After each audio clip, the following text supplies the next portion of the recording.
Michael জ্যাকসনের মৃত্যুর ১০ বছর পেরিয়ে গেলেও তাকে নিয়ে গবেষণা থেমেনি। বিশ্বের জনপ্রিয় এই পপ তারকা গানের পাশাপাশি নাচেও ছিলেন সমান পারদর্শী। কিভাবে গানের পাশাপাশি এত কঠিন কঠিন নাচের স্টেপ দিতেন তা নিয়ে এখনও মানুষের মনে রয়েছে অনেক কৌতূহল। তবে সবকিছু ছাপিয়ে আলোচনার কেন্দ্রবিন্দু এখন মাইকেল জ্যাকসনকে নিয়ে নির্মিত লিভিং নেভারল্যান্ড নামের একটি তথ্যচিত্র, যেখানে ওয়েড রবসন এবং জেমস সেফচাক নামক দুই ব্যক্তি অভিযোগ করেন তাদের শৈশবে মাইকেল জ্যাকসনের কাছে তারা যৌন হয়রানির শিকার হয়েছিলেন। এরপর থেকেই বিশ্বব্যাপী রেডিও স্টেশনগুলোতে মাইকেল জ্যাকসনের গান পরিবেশন বন্ধ হয়ে যাচ্ছে। ইতোমধ্যেই অস্ট্রেলিয়া, কানাডা এবং নিউজিল্যান্ড সহ কয়েকটি দেশের জনপ্রিয় রেডিও স্টেশনগুলো তার গান পরিবেশন বন্ধ করে দিয়েছে।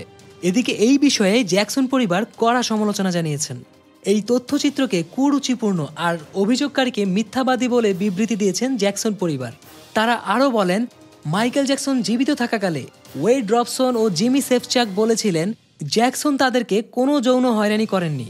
এদিকে বাবা মাইকেল জ্যাকসন যৌন হয়রানি করেছিলেন এমনটা ছোটবেলা থেকেই শুনেছেন প্যারিস জ্যাকসন, কিন্তু তা নিয়ে কখনো কোনো মন্তব্য করেননি। মৃত বাবাকে নিয়ে যেন কোনো বিতর্ক না হয় তাই চেয়েছিলেন। তবে এবার আর থেমে থাকতে পারলেন না তিনি। জ্যাকসনের এক ভক্তের করা টুইটের রিপ্লাইতে তিনি বলেছেন, তাহলে ভালোবাসা নয়, শান্তি নয়, আপনার কাছে কেবল এই নেতিবাচক বার্তা গেল।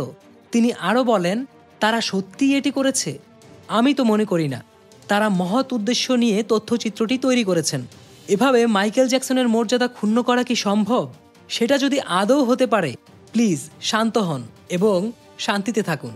জানা যায় মাইকেল জ্যাকসনের দ্বারা এক কিশোরের যৌন নির্যাতনের অভিযোগের ভিত্তিতে ২০০৩ সালে তার ক্যালিফোর্নিয়ার খামারবাড়ি নেভারল্যান্ডে পুলিশ তল্লাশি চালিয়েছিল। তবে সেই অভিযোগটি মীমাংসিত হবার পরেও মৃত্যুর এত বছর পর বিষয়টিকে সামনে আনায় বিশ্বজুড়ে চলছে সমালোচনার ঝড়। সো ভিউয়ার্স, এই বিষয়ে আপনাদের মন্তব্য কি? কমেন্ট করে জানিয়ে দিন। হলিউড, বলিউড ও বিশ্বের সব মুভির গসিপ পেতে সাবস্ক্রাইব করুন স্টার গল্প গ্লোবালে আর বেল আইকনে ক্লিক করতে ভুলবেন না।